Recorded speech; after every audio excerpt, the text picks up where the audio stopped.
안녕하십니까. 광주 전남권 뉴스입니다. 화순군청이 얼마 전 직원 체육대회를 열었는데요. 해외 연수를 경품으로 내걸고 추첨을 통해 직원들에게 나누어줬습니다. 세금을 쓰는 공무원 연수를 선심성 경품으로 나눠준 겁니다. 손준수 기자가 취재했습니다. 지난 2일 전남 화순군청은 직원 체육의 날 행사를 열었습니다. 화순군은 여기서 지역 상품권을 나눠주는 경품 추첨 행사를 진행했습니다. 그런데 준비된 경품 추첨이 끝나자 구복규 화순군수가 깜짝 이벤트를 발표합니다. 오늘 이벤트는 신정은 국회의원님하고 저하고 하성동 의장님이 하나씩 뽑은 사람들은 해외 연수 기회를 주겠습니다. 신정은 의원은 나주 화순이 지역구입니다. 공무원 3명이 해외 연수자로 당첨이 됐는데 여기서 끝이 아니었습니다. 이번엔 화순군 의회 의원들이 국내 연수를 보내주겠다며 추가로 직원 4명을 추첨했습니다.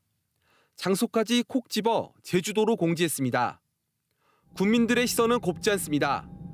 경품성 연수라서 국외 연수의 지금 상황인지를 모르겠어요. 공직자들이 이런 태도를 취한다는 것 자체가 계획이 없는 연수와 대상자 선발이 가능한지도 의문입니다. 공무원 해외 연수는 외유성 논란이 끊이지 않아 절차가 강화됐습니다. 출장 전 예산 편성과 심사위원회의 검토를 거치도록 했고 연수가 끝난 뒤에는 결과 보고서를 작성하고 공개해야 합니다. 화순군은 추첨으로 선발돼도 자격을 갖춰야 국외 연수를 보낼 수 있다는 입장입니다. 금년도에는요 예산이 없어서 당장 국외 연수를 보내기는 어렵고요. 향후에 본인들이 신청할 경우에 국외 연수를 우선적으로 부여서로 보낼 계획이 있습니다. 화순군은 이미 올해 예산 4억 원을 들여 해외 연수 계획을 세워놨고 직원 154명을 선발했습니다. KBS 뉴스 손준수입니다. 철거 중인 건물이 무너져 17명이 죽거나 다친 광주 학동 참사 2주기를 맞아 오늘 추모식이 열립니다.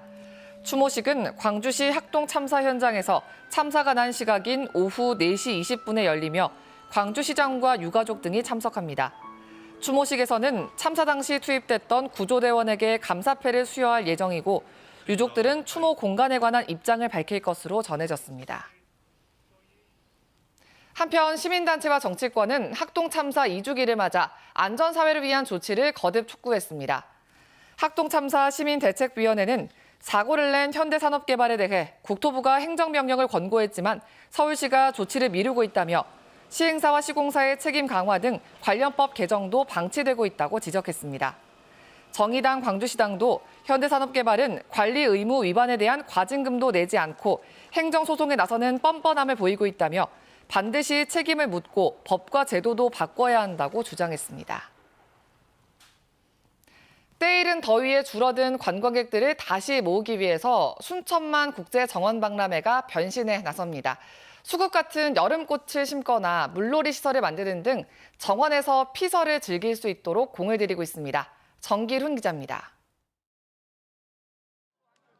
6월 들어 실록이 짙어진 순천만 국가정원입니다. 초여름 정취를 즐기려는 관람객들의 발길이 이어집니다. 여기 와서 이제 꽃들도 보고 이렇게 하니까 정신 건강에도 좋은 것 같고 꽃들로부터 많은 에너지를 얻고 갈 수 있어서 참 좋은 것 같습니다. 정원 박람회 누적 관람객이 2달여 만에 450만 명을 넘겼지만 지난달 말부터 눈에 띄게 줄고 있습니다. 5월 넷째 주에 하루 평균 5만 3천여 명이던 것이 지난주엔 4만 6천여 명으로 13% 감소했습니다. 이른 더위가 찾아온 데다 농번기까지 겹쳤기 때문으로 분석됩니다. 박람회 조직위는 여름 정원으로 변신을 서두르고 있습니다. 오천 그린광장 등 4곳에 바닥 분수 등을 설치한 데 이어 다음 주엔 대형 물놀이장도 새로 만듭니다. 봄꽃이 진 자리에는 수국과 백일홍 등 여름꽃 50여 종 130만 그루를 심었습니다. 또 국가정원 내 개울길에서 피서를 즐길 수 있도록 개울길 광장도 조성하고 있습니다. 더워지기 때문에 그런 요인도 있기 때문에 시원한 정원을 보실 수 있도록 다양한 여름 피서 대책을 저희들이 준비를 하고 있습니다. 조직위는 또 8월까지 요가 프로그램과 각종 콘서트, 워터 페스티벌 등 다채로운 기획 공연을 연달아 마련해 가족 단위 피서객을 끌어모을 방침입니다. KBS 뉴스 정길훈입니다. 남해화학이 사내하청 노동자를 직접 고용해야 한다는 항소심 판결이 나왔습니다. 여수산단 내 다른 기업들의 사내하청 관련 소송에도 영향을 미칠 것으로 보이는데요. 남해화학은 상고할 예정입니다. 최혜진 기자가 보도합니다. 각종 비료를 생산하고 있는 여수산업단지의 남해화학입니다. 2년마다 도급업체를 바꾸면서 노동자들이 고용 불안에 시달려왔습니다. 집단 해고도 반복됐습니다. 노동자들은 2018년 원청인 남해화학이 하청 노동자들을 직접 고용해야 한다며 근로자 지위 확인 소송을 제기했습니다. 5년 가까이 이어진 소송 끝에 1차 소송에 참여한 노동자 45명이 항소심에서 모두 승소했습니다. 재판부는 노동자들이 원료 공급과 포장, 부산물 처리 등의 작업 현장에 파견돼 원청의 구체적인 지휘 감독을 받으며 2년 이상 일한 점이 인정된다며 직접 고용 의무가 있다고 판결했습니다. 오랜 기간 법정 싸움을 벌여온 비정규직 노동자들은 하청 노동자들에게 희망이 된 판결이라며 당장 정규직으로 전환할 것을 요구했습니다. 부당해고된 노동자 복직시키고 이번에 승소한 원고들 전원 정규직으로 전환해야 합니다. 남해화학은 대법원에 최종 판단을 구하겠다며 상고했습니다. 남해화학뿐만 아니라 여수산단 내 다른 업체들의 현장 운영 상황에 비춰봐서 매우 중요한 사안들이어서 대법원의 그 최종 판단을 구하는 것이 불가피한 것으로. 남해화학은 지난해 도급업체 선정 방식을 바꾸겠다며 여수시와 협약을 맺었지만 고용 불안은 여전한 상황. 비정규직 노동자들의 손을 들어준 이번 판결은 여수산단 기업들의 사내하청 고용 관행과 또 다른 소송에도 영향을 미칠 것으로 보입니다. KBS 뉴스 최진입니다. 포스코의 정비 자회사 설립과 관련해 지역 상생 협력안을 요구해온 광양시의회가 4월부터 이어온 집회를 잠정 중단하기로 했습니다. 광양시의회는 입장문을 통해 포스코가 정비 자회사 설립과 관련해 근로자들의 고용 안정과 지역 납품업체와의 계약 유지 등을 약속한 만큼 집회를 중단한다고 밝혔습니다. 시의회는 또 약속 사항에 대한 이행 과정을 지켜보겠다며 포스코의 성의 있는 자세를 요구했습니다. 더불어민주당 광주시당이 입당 원서를 대리 제출할 때 지지 후보를 쓰도록 했던 지침을 철회했습니다.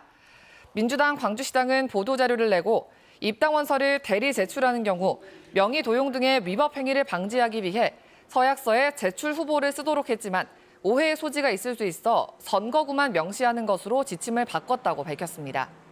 이에 앞서 민주당 예비 입지자들은 광주시당의 지지 후보 명기 지침이 현역 의원 지키기를 위한 것이라며 지침 철회를 촉구했습니다.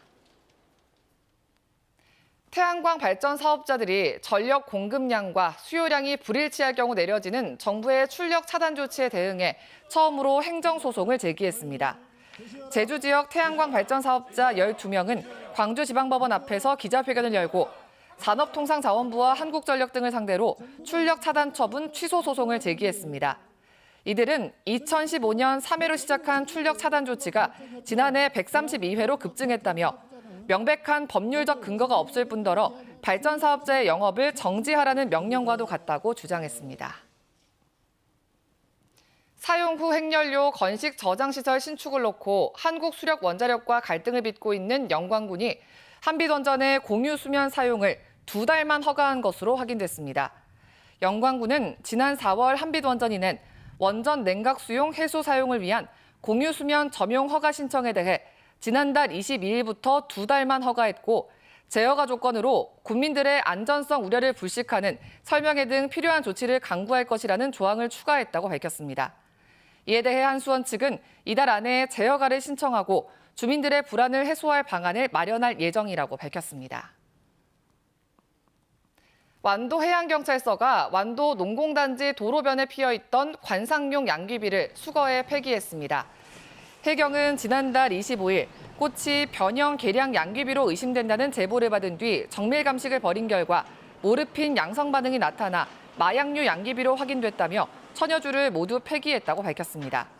해경은 양귀비 불법 재배 관련 점검을 강화할 계획이라며 마약류로 의심되는 식물을 발견할 경우 경찰에 적극적으로 신고해 줄 것을 당부했습니다.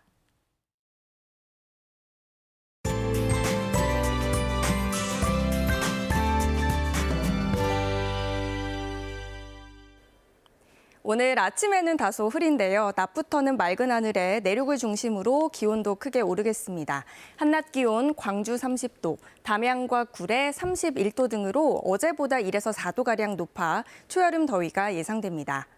현재는 구름이 다소 많이 낀 모습인데요. 오후부터는 차차 맑아지겠고요.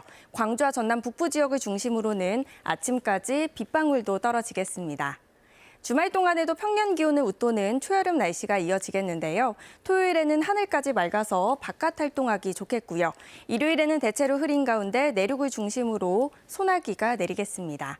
다음은 자세한 지역별 기온입니다. 아침 기온 어제와 비슷하거나 1에서 3도가량 높고요. 한낮 기온 영광과 한평 28도까지 올라 덥겠습니다. 여수의 낮 최고 기온 25도, 순천 29도까지 오르겠습니다. 목포의 한낮 기온 27도, 영암 30도, 강진 29도가 예상됩니다.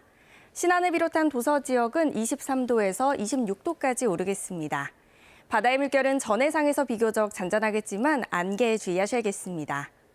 일요일에만 다소 흐리겠고요. 이후로는 다시 맑은 날씨가 이어지겠습니다. 날씨였습니다.